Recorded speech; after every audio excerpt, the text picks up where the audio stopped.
Muy buenas tengan todos ustedes. Hoy hablaremos de este tema, de la Primera Guerra Mundial, un evento muy reconocido en todo el mundo, ya que murieron millones de personas, ya que fue un conflicto bélico, ya que comenzó el 28 de julio de 1914 y finalizó el 11 de noviembre de 1918. Tras 6 meses de negociaciones en la Conferencia de Paz de París, el 18 de junio de 1919 los países aliados firmaron el Tratado de Versalles con Alemania y otros a lo largo del año con cada una de las potencias derrotadas. Más de 9 millones de combatientes y 7 millones de civiles perdieron la vida, una cifra extraordinariamente elevada, dado a la sofisticación tecnológica e industria de los beligerantes. Está considerado el quinto conflicto más mortífero de la historia de la humanidad. Fue la convulsión que provocó la guerra, que allanó el cambio, grandes cambios políticos, incluyendo numerosas revoluciones con un carácter nunca antes visto en varias de las naciones involucradas. Por otro lado se encontraban la Triple Entente, formado por el Reino Unido, Francia y el Imperio Ruso. Ambas alianzas sufrieron cambios y fueron varias naciones que acabarían ingresando en las filas de uno o otros bandos, según avanzaban la guerra. Italia, Japón y Estados Unidos se unieron a la Triple Entente, mientras el Imperio Otomano y Bulgaria se unieron a las potencias centrales. Aunque el imperialismo que venían desarrollando desde Asia décadas, las potencias involucradas fue la principal causa subyacente, el detonante del conflicto que produjo el 28 de junio de 1914 en Sarajevo. La Guerra Mundial dejó entre 9 y 10 millones de muertos y unos 20 millones de soldados heridos. De forma adicional se estima que las víctimas civiles ascendieron a más de 7 millones. Algunas zonas como Bélgica, Serbia y el norte de Francia, en la llamada Zona Roja, fueron especialmente dañadas y en gran medida destruidas. El coste de la reconstrucción se estimó en 100.000 millones de francos aproximadamente. Las esperanzas de los vencedores sobre la capacidad de refinanciar los costes de la guerra a través de las reparaciones aportadas por los vencidos resultó ser una ilusión irrealizable. Alemania perdió 70.570 kilómetros cuadrados de territorio en el continente y 7 millones de habitantes, además todo su imperio colonial, y debido a acordar la desmilitarización de Renania y la ocupación del lado izquierdo del Rin. El tratado colocó a Alemania bajo sanciones legales, se la privó de su poder militar y económico y acabó arruinada y políticamente humillada.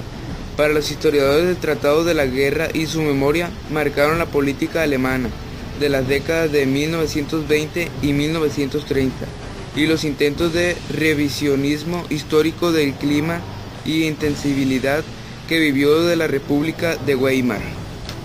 Mientras tanto, las nuevas naciones independizadas o que se libraban de la guerra ocupación alemana sufrida durante la guerra vivieron el tratado como un reconocimiento de las injusticias cometidas por las principales potencias contra pequeñños países. Toda fuerza se agota. La facultad de dirigir la historia no es una propiedad perpetua.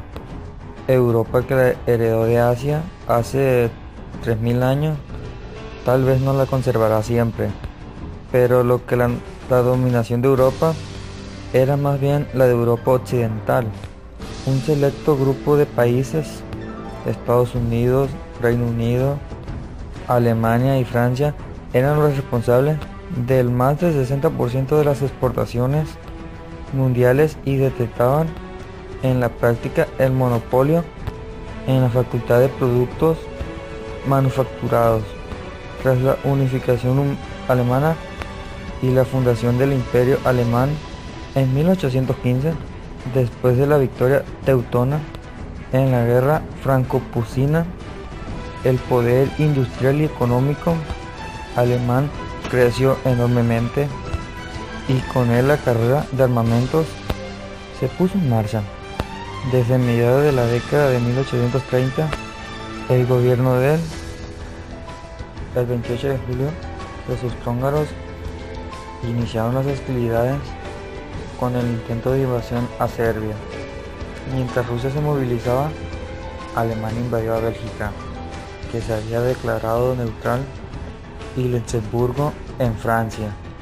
La violación de soberanía llevó a Bélgica al Reino Unido a declarar la guerra humana. Los alemanes fueron detenidos por los franceses a pocos kilómetros de París, iniciándose una guerra de desgaste en que las líneas de trinchera apenas sufrían variaciones algunas, hasta 1917. Este frente es conocido como Frente Occidental. El ejército ruso logró algunas victorias frente a los austrohúngaros, pero fueron detenidos por los alemanes en su intento de evadir a Prusia Oriental. En noviembre de 1914, el Imperio Otomano entró en la guerra, lo que significó la apertura de distintos frentes en el Cáucaso, Mesopotamia y Sinai. Italia y Bulgaria se unieron a la guerra de 1915, Rumania en 1916 y Estados Unidos en 1917.